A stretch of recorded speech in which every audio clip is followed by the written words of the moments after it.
Good morning students, आपकी social worksheet number 50 आ गई है जिसमें हम ज्योग्राफी का चैप्टर पढ़ रहे थे, इंडिया के फिजिकल फीचर्स।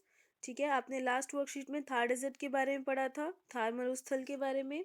आज हम पढ़ेंगे कोस्टल प्लेन्स। ठीक है, अब आप इस मैप में देख सकते हो कि जो एरिया सी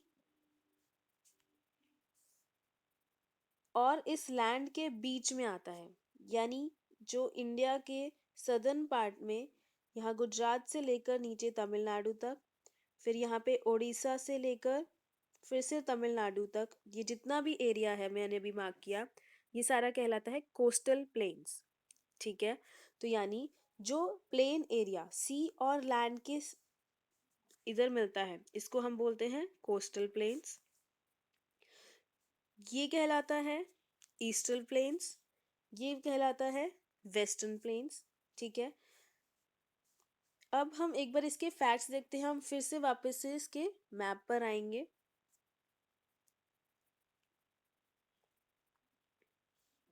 ओके, अब देखिए कोस्टल प्लेन्स क्या हैं। अब मैंने आपको दिखाया पूरा प्लेन एरिया को हम कोस्टल प्लेन बोल देते हैं।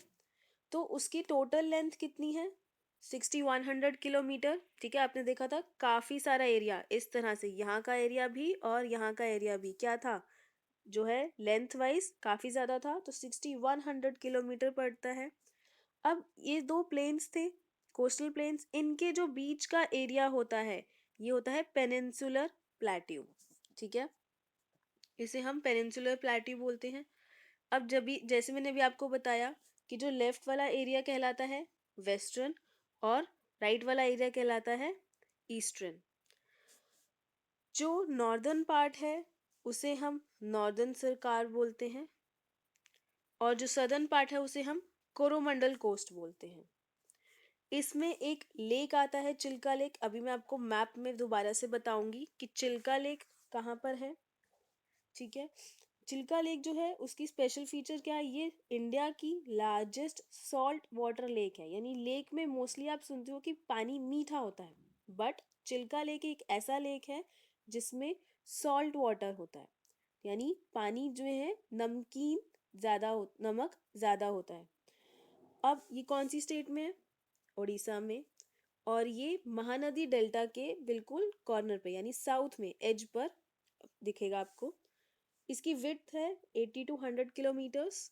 और इसका रीज़न क्या है कि जो आपके प्लेट्यूज हैं, जो मैंने आपको बताया कि यहाँ पर जो प्लेट्यूज हैं वो जो है ओरिजिनेट करते हैं वेस्टर्न घाट माउंटेन और वो ईस्टर्न कोस्ट तक पहुँच जाते हैं। और जो ईस्टर्न कोस्ट का एरिया है वहाँ पर बहुत सारी डेब्रीज इकट्ठी हो जाती है, यानी बहुत सारा मलबा इकट्ठा हो जाता है। ठीक है, तो जो नदियाँ हैं वो वेस्ट कोस्ट से ईस्ट कोस्ट की तरफ बहती हैं, यानी वेस्ट, यानी ये आपका वेस्ट है, ये आपका ईस्ट है। तो जो आपकी नदियाँ हैं वो वेस्ट से ईस्ट की तरफ बहती हैं। और यहाँ पर क्या होगा, जहाँ पर भी नदियाँ जिस तरफ जाएंगी वहाँ पर मलबा इकट्ठा होना शुरू हो जाएगा, तो ईस्ट एरिया में बहुत सारा मलबा देखने को हमें मिलता है और यहीं पर डेल्टास भी बनते हैं। सेकंड पॉइंट देखते हैं, जो ईस्टर्न घाट्स के माउंटेन्स हैं वो इरोड हो गए हैं। ठीक है, ये हमारा ईस्ट था, ये हमारा वेस्ट था। यहाँ के जो माउंटेन्स हैं वो इरोड हो गए हैं। इस इरोजन की वजह से ये जो एरिया है वो बहुत ज़्यादा प्लेन हो गया है, इसलिए ईस्टर्न मोस्ट एरिया की जो विड्थ है वो बहुत ज़्यादा है कंपैरेटिवली टू वेस्टर्न घाट। अब थर्ड पॉइंट देखते हैं, coastal areas of Tamil Nadu and Odisha have region. ठीक है, बहुत सारे जियोलॉजिकल चीज़ों की वजह से जो तमिलनाडु का एरिया है ये वहाँ पर और उड़ीसा का एरिया है वो ऊपर हो गया है, जिसकी वजह से लेक्स बन गए। अभी हमने देखा था चिल्का लेक कहाँ पर है, उड़ीसा में, तो उड़ीसा में चिल्का लेक बन गया है। अब हम आते हैं वेस्टर्न कोस्ट पे। ठीक है, हमारा वेस्टर्न कोस्ट था। अब वेस्टर्न कोस्टल प्लेन जो है वो किसके बीच में है, वेस्टर्न घाट और अरेबियन सी के बीच में। अभी हम फिर से देखेंगे, और वो नैरो है, जैसे हमने बताया ईस्ट जो है वाइड है और वेस्ट जो है नैरो है। इसके 3 पार्ट्स हैं, Konkan, Kannada plain and Malabar coast. ठीक है, यहाँ पर जो वाइडेस्ट एरिया है प्लेन्स का वो है नर्मदा और तापी में, और जो गोवा एंड कर्नाटका है वहाँ पर सबसे ज़्यादा नैरो है। इसकी जो विड्थ है 10 to 15 किलोमीटर्स की है, और जो डिपॉजिट्स हैं वो अपने वाटर के वाटर कोर्स पर, mouth of most water courses पर आपको डिपॉजिट्स मिलते हैं। अभी हमने डेब्रीज की बात की कि जहाँ तक नदियाँ बहेंगी उस तरफ डेब्रीज पाई जाएंगी, उसी तरह वेस्टर्न कोस्ट पे भी जो नदियाँ हैं वहाँ पर डेब्रीज को लेके आ जाती हैं। ये उसी की बात कर रहा है। और यहाँ पर टोपोग्राफी में क्या मिलता है, रिवर साइड लगून्स मिलते हैं, छोटे छोटे एरियाज बन जाते हैं जिसमें पानी गड्ढे पानी भर जाता है। ठीक है, सी ब्रिज, सैंड बैरियर्स, ये सब आपको कोस्ट में देखने को मिलते हैं फीचर्स।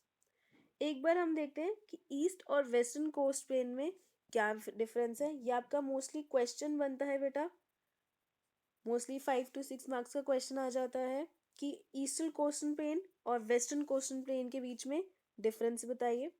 तो अभी मैंने आपको ये बात बताई थी कि जो ईस्टर्न एरिया था ये वाला, वहां पर जो नदियां हैं वेस्ट टू ईस्ट आती हैं।